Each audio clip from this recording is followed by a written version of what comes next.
मुझे आशा है कि तुम आओगे श्रीनिवास।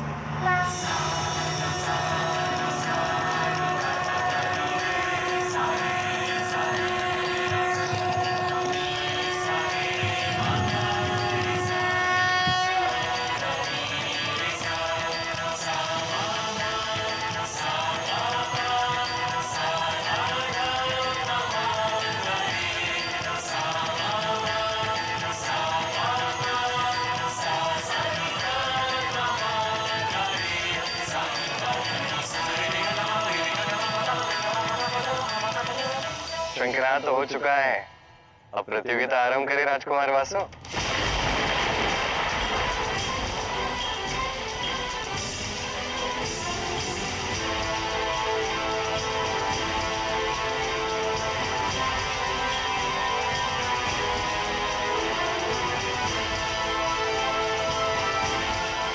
मुझे विश्वास था श्रीनिवास कि आप अवश्य आएंगे। आपकी ये प्रतियोगिता आपके लिए जीत कर ही रहूंगी। प्रतियोगिता का चयन कौन करेगा? श्रीनिवास स्वयं एक श्रेष्ठ नर्तक है, वो इस प्रतियोगिता का चयन कर सकते हैं। ये अच्छा है, अपने पति को ही चयनकर्ता बना दो, तब तो तुम्हारी ही विजय होगी इस प्रतियोगिता में पद्मावती। मुझे श्रीनिवास पर पूर्ण विश्वास है कि वो निष्पक्ष होकर ही चयन करेंगे। तुम्हारे कहने से क्या होता है, केवल तुम ही थोड़ी ना भाग ले रही हो इस प्रतियोगिता में। कुमार वासु, राजकुमारी उचित कह रही है। मुझे भी पूर्ण विश्वास है कि श्रीनिवास निष्पक्ष होकर ही निर्णय लेगा।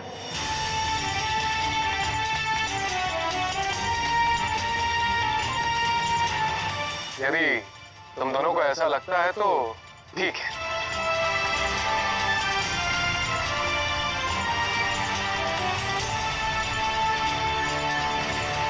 सब कुछ मेरी योजना के अनुसार होना चाहिए बाला। पद्मावती पराजित होनी चाहिए और भार्गवी की विजय। नहीं तो ये श्रीनिवास मेरा विवाह भार्गवी से कदापि नहीं होने देगा। आप चिंतित ना हो कुमार, विजय निश्चित ही भार्गवी की होगी। भार्गवी, पहले तुम नृत्य प्रस्तुत करो। नहीं कुमार, मैं नहीं कर सकती। मैं वेंकटेश की प्रतीक्षा कर रही हूँ। उसी के कारण मुझ में ये आत्मविश्वास जागृत हुआ है। उसने मेरी कितनी सहायता की है। उन्हें भी तो नृत्य प्रतियोगिता देखने का अवसर मिलना चाहिए ना। श्रीनिवास, कहाँ है वेंकटेश? इस बात का सबसे अधिक भय था हुआ वही। अब तो हम गए। तुमने कुछ कहा भार्या?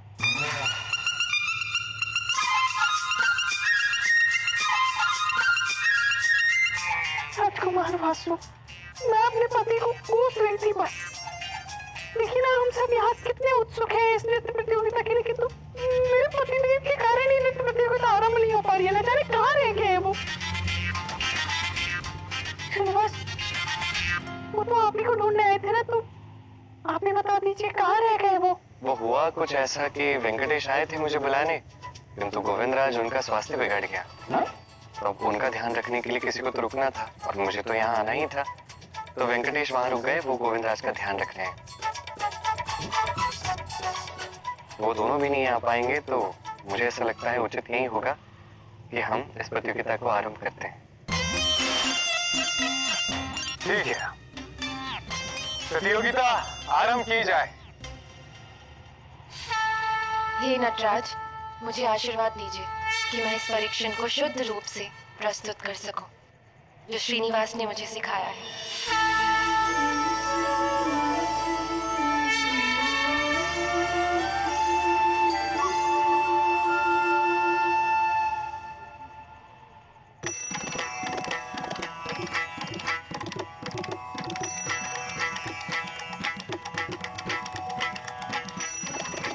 कितना अच्छा नृत्य कर रही है ना भार्गवी।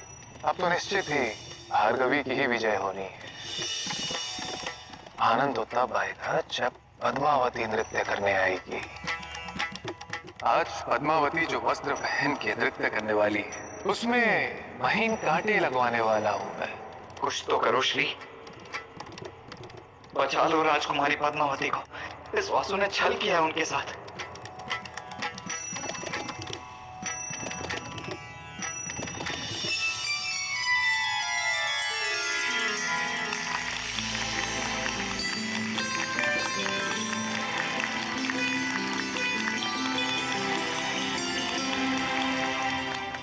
पद्मावती, अब आपकी बारी।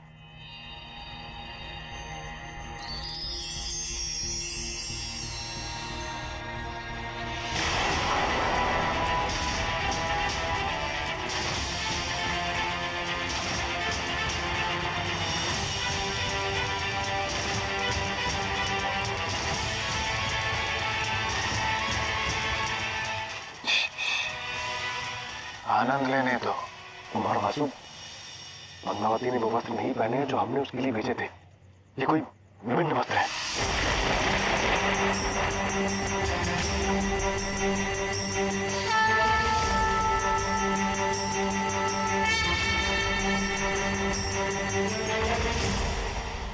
मेरे इस योजना के बारे में केवल तुम्हें पता था भार्या, कहीं तुमने तो कुछ नहीं किया। मैं तो पूरे दिवस आपके साथ ही थी। मैं भला इसमें कहा तो हो ही नहीं सकता। अरे मैंने स्वयं देखा था आज कुमारी पद्मावती की वो सखी को वो वस्त्र ले जाते हुए, और अपने नेत्रों से ही देखा था राजकुमारी पद्मावती को वस्त्र पहने हुए। श्रीनिवास अवश्य आएंगे, उन्होंने मुझे पत्र भी भेजा है। सब समझ आ रहा है, ये सब श्रीनिवास का करा धरा है।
ये तो बताइए कि विजेता कौन है?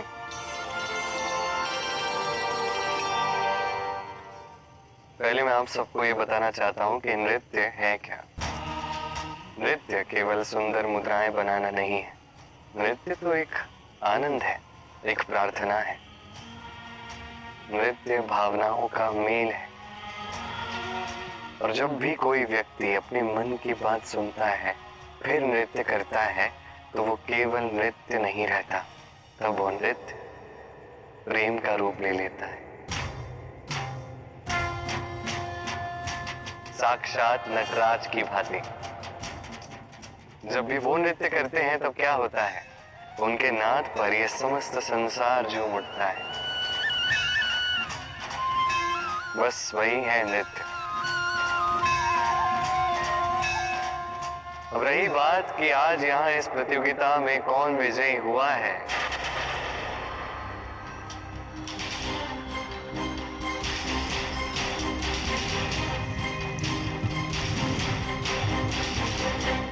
तो उसका उत्तर है आप दोनों दोनों दोनों।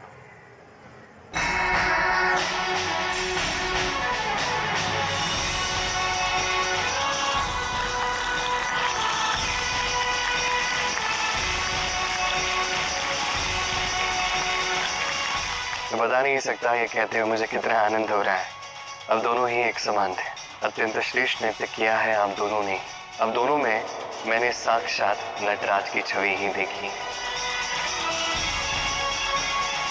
आज नटराज को साक्षी मानकर ये कह रहा हूं, निष्पक्ष होकर ये कह रहा हूं कि आज आप दोनों ही विजेता हैं।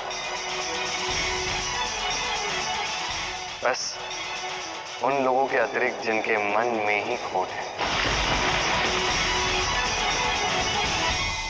देखा भार्गवी ताई, ईश्वर ने मेरी प्रार्थना सुन ली और अब जीत गई। भार्गवी, उमा तुम जाओ, मैं आती हूँ। बहुत अच्छा नृत्य किया तुमने। जीत की शुभकामनाएं। धन्यवाद राजकुमारी, आपने भी अत्यंत सुंदर नृत्य किया। आज की इस प्रतियोगिता में हम भले ही समान रहे हों, किंतु इसका अर्थ ये नहीं है कि हम हर बात में समान रहेंगे। विशेष रूप से श्रीनिवास के प्रकरण में, क्योंकि वो मेरे पति हैं और तुम्हारा तो कोई संबंध शेष रहा नहीं है उनसे। इसलिए तुम चाहे संसार जीत जाओ भार्गवी, किंतु श्रीनिवास को सदा मुझसे हारोगी तुम।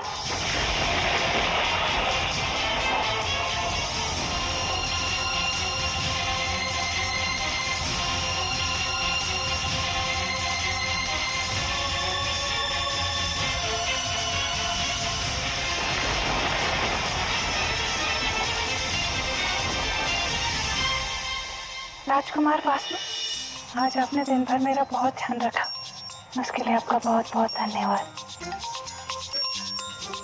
अरे अब कहाँ जा रही हो? वैसे भी वेंकटेश है नहीं यहाँ आज रात्रि। तुम मेरे साथ रह सकती हो। क्या हुआ? कुछ समस्या है तुम्हें मेरे साथ रहने में? मुझे भला क्या समस्या हो सकती है?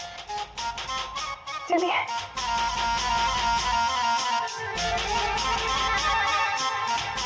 इस वासु के कारण मेरे जीवन में समस्याएं तो बढ़ती जा रही है। किंतु इस समय इसके साथ रह के ये पता लगाना आवश्यक है कि अभी क्रोध में और क्या योजना बनाने वाला है। आपके लौटने से मैं बहुत प्रसन्न हूँ, विशेष रूप से आपका पत्र और आपके वस्त्र भेंट पाकर। चलिए ना, मैंने आपके लिए बहुत सारी विशेष तैयारियां की हैं। आइए।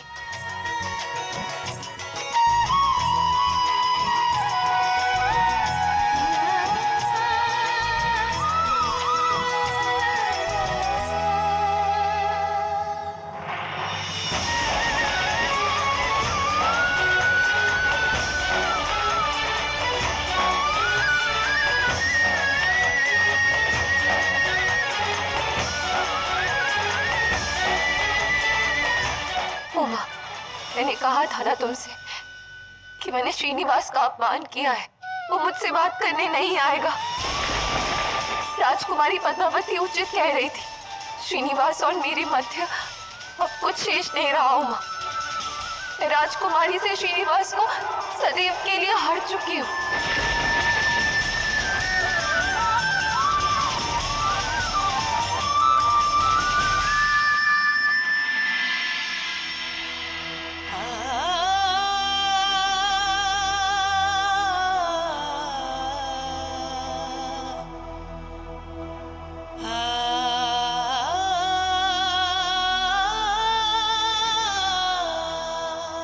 अब से तुम्हारे ये अश्रु कभी सूखे ना, ये मैं सुनिश्चित करूंगा भार्गवी। तुमने मुझे जो अपमानित किया है भार्गवी, उसका प्रतिशोध मैं तुमसे लेकर रहूंगा। बस एक बार तुमसे विवाह हो जाने दो, फिर तुम्हारे जीवन को जीते जी नर्क बना देना मेरा काम है।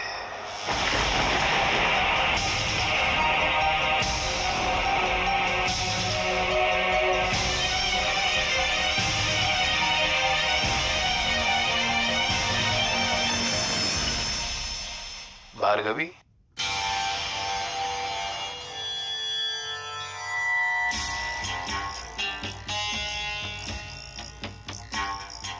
तुम्हें अपने ये अश्रु, अपनी पीड़ा मुझसे छुपाने की आवश्यकता नहीं है भार्गवी। मुझे ज्ञात है इसका कारण केवल वो श्रीनिवास है। उस श्रीनिवास के आते ही तुम्हारे जीवन से रंग ही उड़ जाते हैं। उसके पूर्व तुम्हारे मुख पे केवल प्रसन्नता थी भार्गवी, और अब देखो कैसे ग्रहण लगे चंद्र के भांति बुझ गया है। भार्गवी, अब नहीं तो कब समझोगी? श्रीनिवास ने गलत चयन किया है इस प्रतियोगिता में। उसके निर्णय में पद्मावती के प्रति प्रेम स्पष्ट झलक रहा था, और इसीलिए मैं नहीं चाहता था कि श्रीनिवास चयनकर्ता बने इस प्रतियोगिता का। श्रीनिवास ने निष्पक्ष निर्णय ही तो लिया है ना कुमार। सबके समक्ष उसने नटराज को साक्षी मानकर यह निर्णय सुनाया है, और मैं भली भांति जानती हूँ कि वो महादेव का अपमान तो कदापि नहीं कर सकता। नहीं, मैं नहीं मानता उसके इस चयन को। यदि उसके स्थान पर कोई और चयन करता होता ना भार्गवी, तो निश्चित ही तुम ही विजयी होती। और श्रीनिवास ने क्या किया? तुम दोनों को समान घोषित कर दिया, और उसके पश्चात क्या किया उसने? चला गया पद्मावती के साथ राजसी स्वागत का आनंद उठाने। वाह श्रीनिवास!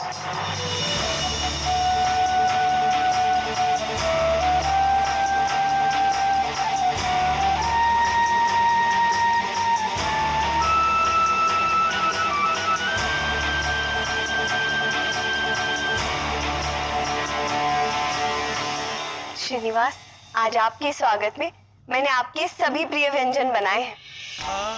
सत्य कहूं तो आज मैं अत्यंत प्रसन्न हूँ। आज इतने दिवस पश्चात हम दोनों साथ में भोजन करने वाले हैं। आपके बिना तो जैसे भोजन में स्वाद ही नहीं था।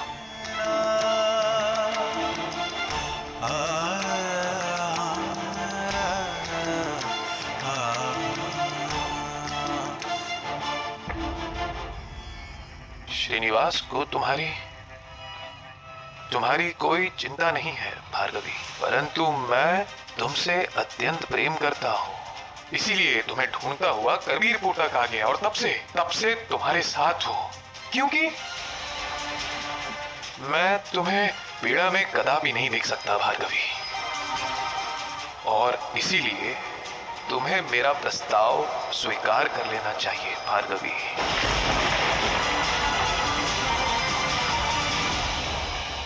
यदि तुम इस प्रतियोगिता में विजयी होती हो तो श्रीनिवास और पद्मावती को भूल जाना और मुझसे विवाह कर लेना। भार्गवी, तुम्हारा ये दुख तुम्हें कहीं कोई ऐसा निर्णय लेने पर विवश न करते जो हम एक दूसरे से सदा के लिए अलग करते हैं।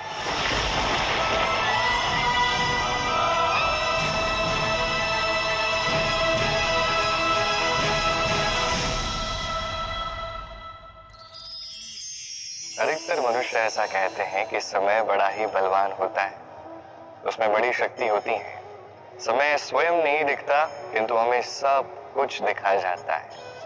तो इस समय से भयभीत रहना चाहिए। चलिए, हर एक की सोच है, अपने अपने अनुभवों पर हर एक ने अपनी सोच पाई है, उसका मैं सम्मान करता हूँ। और कहीं ना कहीं ये कथन सत्य भी है। किंतु जो व्यक्ति अपने जीवन में विकास पाना चाहता है, भले ही वो समय से क्यों ना डरे, उसे इस समय को समझने का प्रयास करना चाहिए। यदि आप सफलता के मार्ग पर आगे बढ़ना चाहते हैं तो इस समय को समझिए, इसका कहना समझिए, ये अति आवश्यक है। अंततः ये समय तो हमारा काल है ही, कहीं न कहीं इसका ग्रास हम सभी को बनना है। तब तक इस समय का सम्मान कीजिए, इसकी शक्ति क्या है ये समझने का प्रयास कीजिए, और इस समय के साथ ताल से ताल मिलाकर चलना सीखिए। समय अपने आप ठीक हो जाएगा। आइए और मेरे साथ प्रेम से कहिए, राधे राधे। क्या विपदा आने वाली है ये तो बस मैं ही जानता।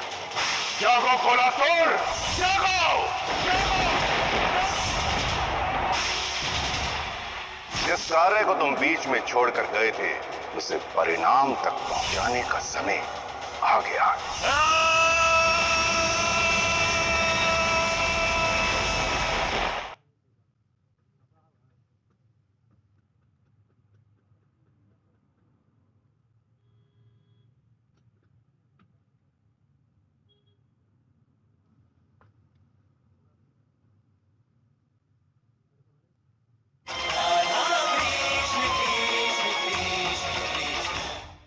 श्रीनिवास को तुम्हारी कोई चिंता नहीं है भार्गवी, परंतु मैं तुमसे अत्यंत प्रेम करता हूँ। इसलिए मैं चाहता हूँ कि तुम मेरे विवाह का प्रस्ताव स्वीकार कर लो।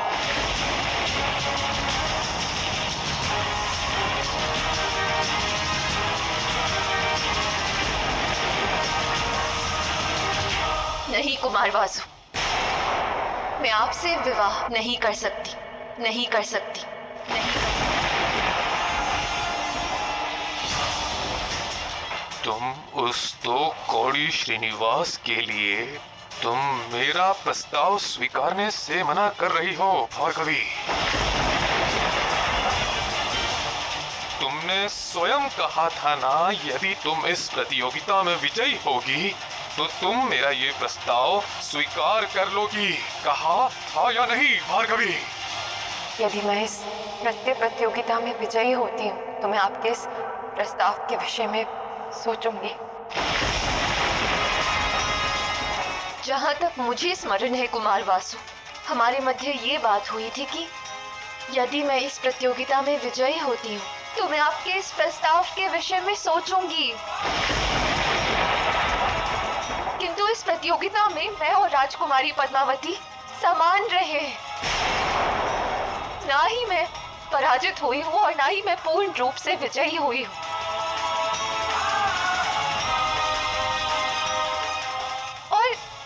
और जितना मैं समझ पा रही हूँ, मुझे नहीं लगता कि नियति को हमारा संबंध स्वीकार है। और मेरा भी यही निर्णय है।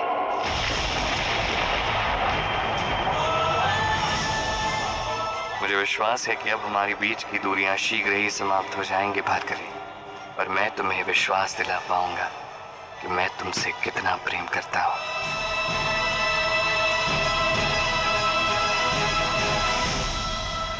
आइए श्रीनिवास, भोजन तैयार है।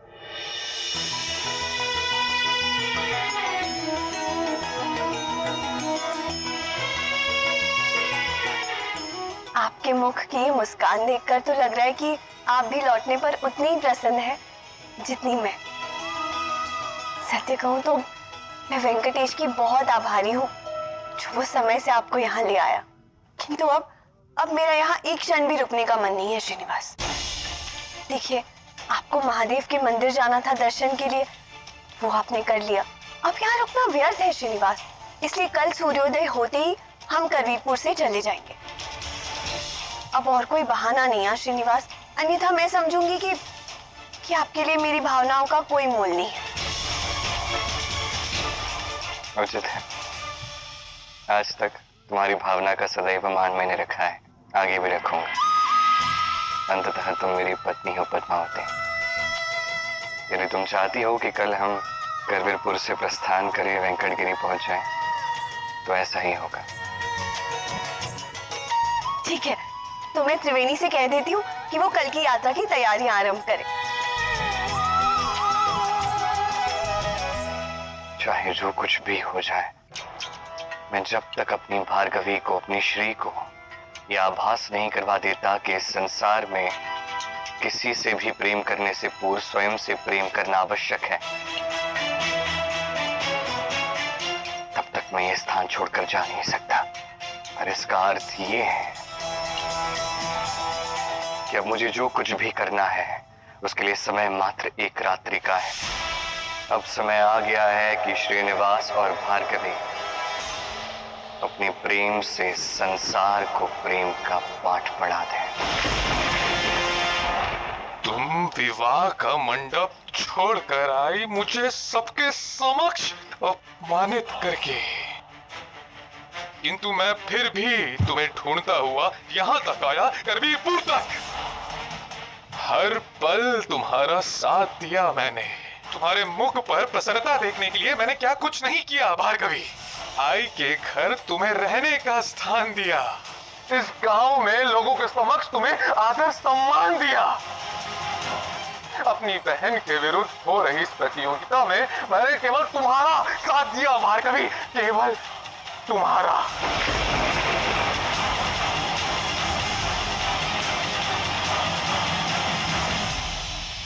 लोग अपना जीवन साथी उसे चुनते हैं जो उनके दुख में उनका साथ देता है। मुझे ये समझ नहीं आ रहा भार्गवी कि तुम मेरा प्रस्ताव स्वीकार क्यों नहीं कर रही हो, उस व्यक्ति का जो हर क्षण तुम्हारे साथ था। कुमार वासु, आपने मेरे लिए जो कुछ भी किया है, मैं आपकी अत्यंत आभारी हूँ। किंतु ये सब आपने इसलिए किया ना ताकि मैं आपसे विवाह कर लूं। ये प्रेम नहीं है, ये तो व्यापार हुआ ना। यदि हम किसी की सहायता करते हैं तो स्वार्थ के साथ तो नहीं करते। जैसे वेंकटेश ने मेरी सहायता की, वो श्रीनिवास को ढूंढकर उसने उसे प्रतियोगिता में भेजा, किंतु स्वयं आ भी नहीं पाया प्रतियोगिता में। और हाँ, मुझे ज्ञात है कि जहाँ एक और आप मेरे लिए विवाह का प्रस्ताव रख रहे हैं, दूसरी और आपकी दृष्टि भार्या पर है। तुम अपनी मर्यादा लांघ रही हो भार्गवी। मर्यादा आप लांघने का प्रयास कर रहे हैं कुमार, मैं तो केवल आपको सीमा का भान करवा रही हूँ। और रही बात आपके उपकार की, तो मुझे अब आपका कोई उपकार नहीं चाहिए। बस एक बार मैं श्रीनिवास से मिल लूं। उसके पश्चात मैं आपके जीवन से, इस करवीरपुर से सदैव के लिए चली जाऊंगी।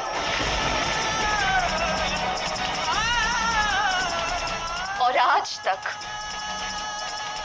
मैंने आपको जो भी दुख पहुंचाए हैं उसके लिए मैं क्षमा प्रार्थी हूँ, किंतु अब मेरी विनती है आपसे कि आप इसी क्षण यहाँ से चली जाइए। मेरी हर समस्या का कारण ये श्रीनिवास है। इस श्रीनिवास की तो आज मेरे हाथ मृत्यु निश्चित है।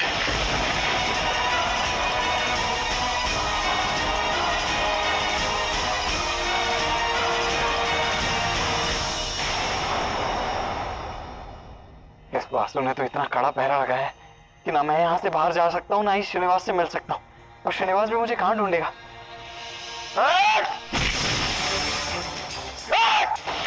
क्या हुआ कुमार, आप इतने अधिक क्रोध में क्यों हैं? उस वेंकटेश और श्रीनिवास दोनों ने मेरा जीवन नष्ट कर दिया है। अब तुम देखती जाओ भार्या, मैं उनके साथ क्या करता हूँ।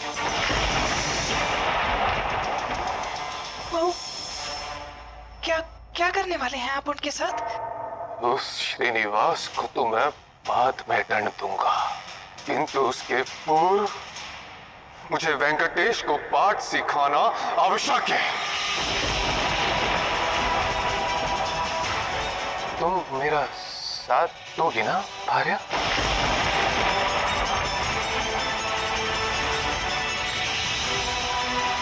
अवश्य कुमार, आपका संदेह है मुझ पर। उसके लिए हमें विवाह करना होगा आर्या।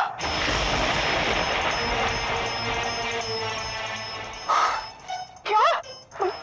मैं आपसे विवाह करना कैसे कर सकती हूँ? मेरा तो विवाह पहले ही हो चुका है ना वेंकटेश से।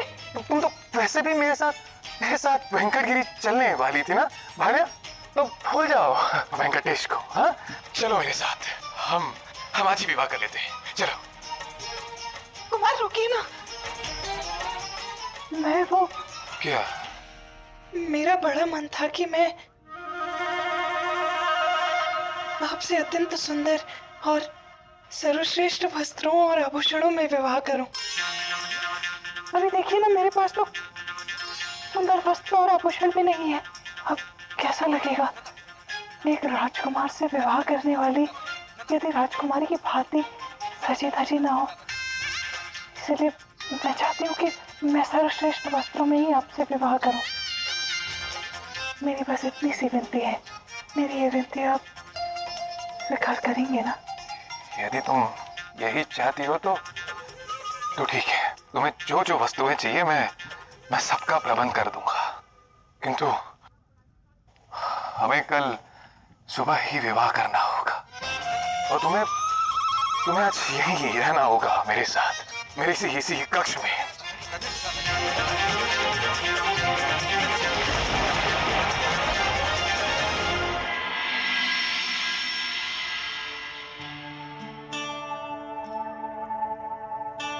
अभी कुछ ही क्षणों में मुझे करवीरपुर छोड़कर जाना होगा नारायण, किंतु उससे पूर्व में एक अंतिम बार श्रीनिवास और वेंकटेश से मिलना चाहती हूँ। श्रीनिवास मुझसे मिलेगा या नहीं ये तो मैं नहीं जानती, तो बस एक आशा है कि केवल एक बार मुझसे मिल ले। और वेंकटेश को मैं मेरी सहायता करने के लिए धन्यवाद करना चाहती हूँ। ये कन्या यदि प्रसन्न रहेगी ना, मुस्कुराएगी ना, सारा दूध दही माखन सब आपका। ये मोरपंख था जो आपके पाँव में चुभा, काटा नहीं। देखो उस व्यक्ति को भार्गवी, उसके मुख पर प्रसन्नता मात्र तुम्हारे कारण है। वेंकटेश ने सदैव उचित समय पर निस्वार्थ होकर मेरी सहायता की है। इसके पीछे अवश्य ही कोई कारण होगा ना। हमारे मध्य कोई तो संबंध अवश्य है, अन्यथा ऐसे बिना जाने कोई किसी की सहायता क्यों करेगा?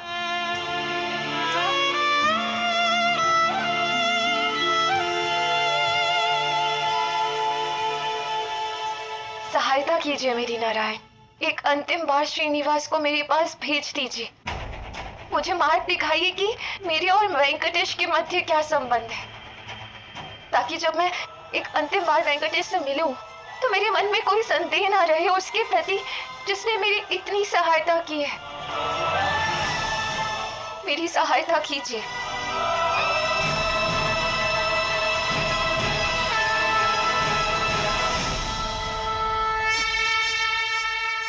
तुम्हारे मन का ये संदेह मैं अवश्य दूर करूंगा भार्गवी, किंतु उससे पूर्व मुझे एक बार भार्या से मिलना होगा।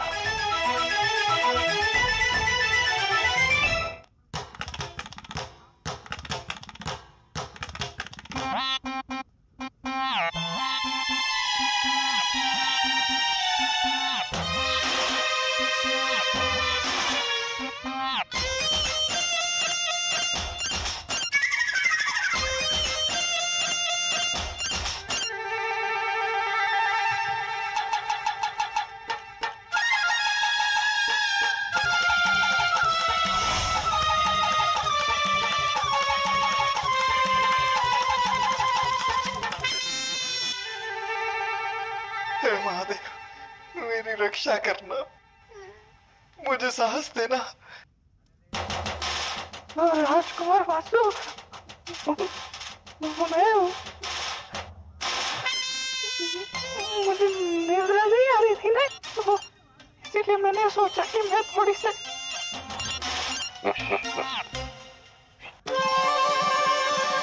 श्री तुम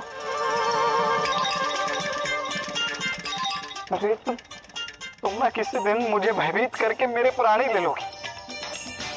चलो ठीक है, अच्छा ही हुआ कि तुम यहाँ ही मिल गए।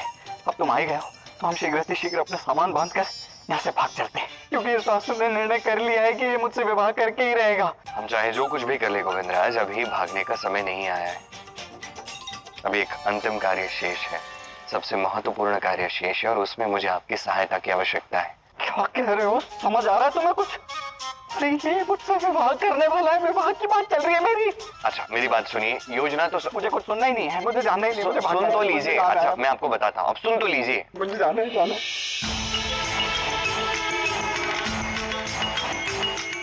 समझ गए कि नहीं समझ गए, हाँ या ना? और कोई विकल्प शेष है मेरे पास? अब आप पुनः लौट जाइए उसी कक्ष में। देख लूंगा तुम्हें।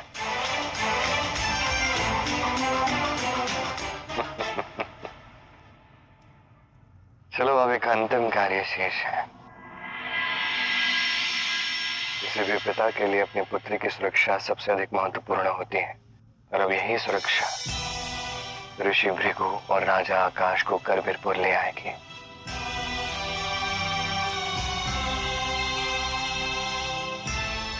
हे आराध्य, अब इसके आगे जो मैं करने जा रहा हूं उसके लिए मुझे पुनः एक बार आपके सहायता की आवश्यकता होगी। हर हर महादेव।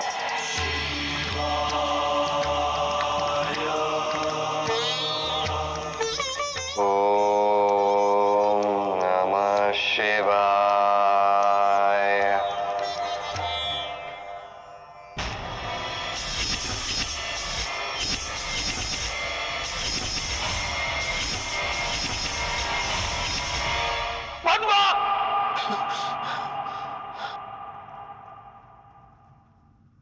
क्या हुआ?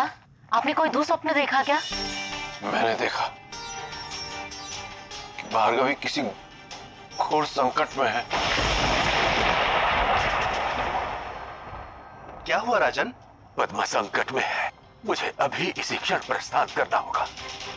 सीधा सच करो, हमें इसी क्षण करवीरपुर जाना होगा।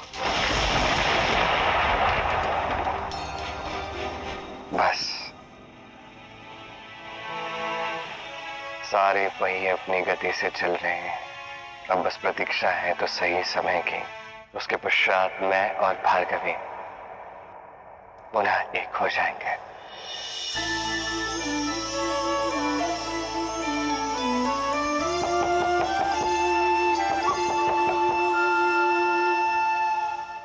इतनी रात्रि में द्वार पर कौन होगा? कहीं श्रीनिवास तो नहीं आया मुझसे मिलने?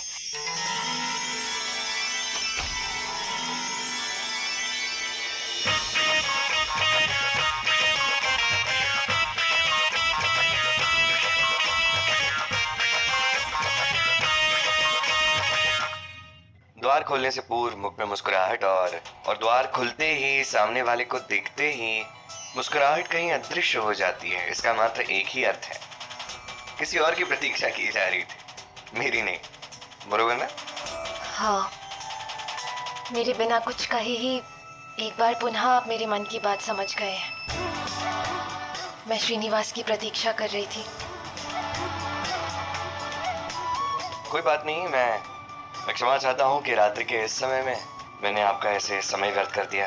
मैं कल प्रातःकाल में आपसे भेंट करता हूँ, तब आपसे बात करता हूँ, ठीक है? नमस्कार। नहीं नहीं, मेरे कहने का अर्थ ये नहीं है कि आपके आने से मुझे प्रसन्नता नहीं हुई। मैं तो स्वयं आपसे मिलना चाहती थी। सच में? ठीक है, अच्छा लगा सुन के। किंतु मुझे एक बात बताइए कि मैं इस बात पर विश्वास कैसे करूं? कैसे मान लो कि आप सत्य में मुझसे बात करना चाहती थी, मेरी प्रतीक्षा कर रही थी? हमारा ऐसा संबंध है ही क्या?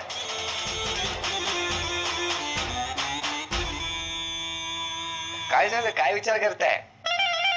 देखिए क्षमा कीजिए, मुझे कुछ अनुचित नहीं कहना था।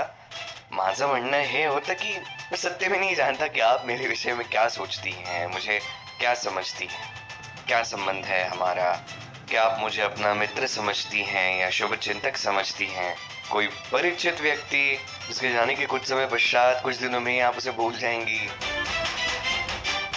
ठीक है, कोई समस्या नहीं है। बहुत रात्रि हो चुकी है, अब मुझे लगता है मुझे जाना चाहिए। नहीं है तो नमस्कार।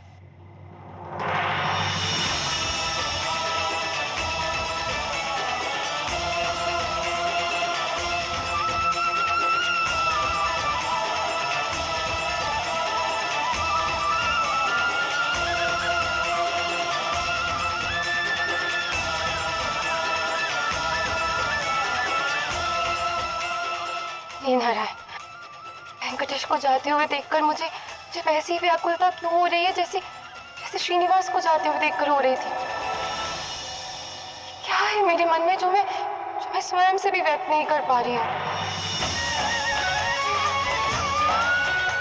हे नारायण, मेरी इन भावनाओं को समझने में मेरी सहायता कीजिए, मुझे मार्ग दिखाइए, दिशा दिखाइए नारायण, कृपा कर मेरी सहायता कीजिए।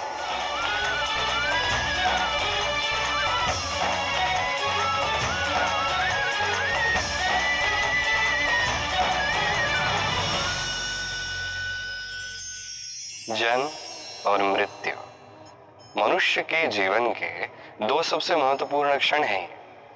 मनुष्य जब जन्म लेता है तभी उसके लिए इस संसार का जन्म होता है। तभी संसार में जो ज्ञान है, पुण्य है, पाप है, उचित अनुचित है, ये सब उसे ज्ञात होता है। अब जैसे ही उसकी मृत्यु होती है, इस सब का भी अंत उसके लिए हो ही जाता है।